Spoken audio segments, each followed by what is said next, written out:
When the teams at the frontiers of aviation science have done their work well, this is the sort of aircraft that emerges. Concorde.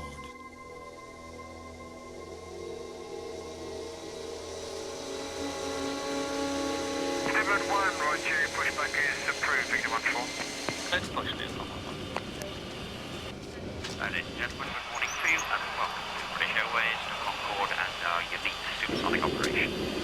Today from London's Heathrow to New York's John F. Kennedy. Quite a short taxi today for our departure on runway 27 left. Everything wait, please. Signals on the left. Thank you very much. Many thanks, round. Cheers now. Now.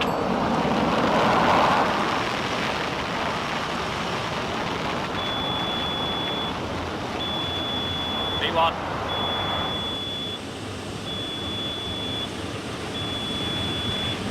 Rotate.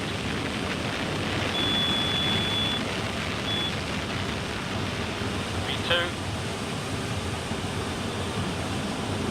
Positive climb. Get up. Coming up. The initial rate of climb is about 10,000 feet a minute as you actually lift off. It's a fantastic performance. I mean, you've got 38,000 pounds of thrust out of 4 reheated Olympi engines, taking an aeroplane which is probably down to 120 tons into the air. That's flying.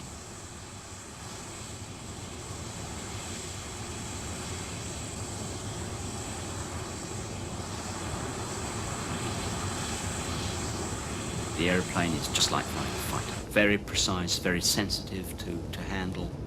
Flies faster than a rifle bullet. It's exciting to sit at 60,000 feet and see the curvature of the Earth. It's exciting to sit at 60,000 feet and see the dark of outer space, to have a horizon to horizon, 750-mile range. That's exciting.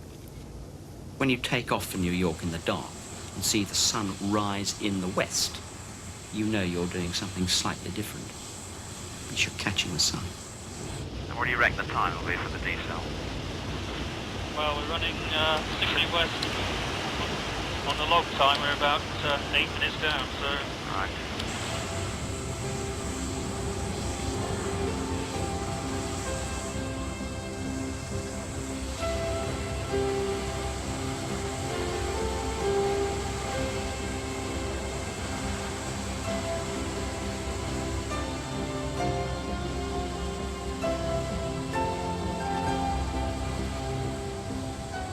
French test pilot Jean Franqui, who sadly is now dead, said, "Brian, I'll show you that Concorde can do a complete barrel roll." And I said, "Come on, you're pulling my leg." He said, "No, we'll do it."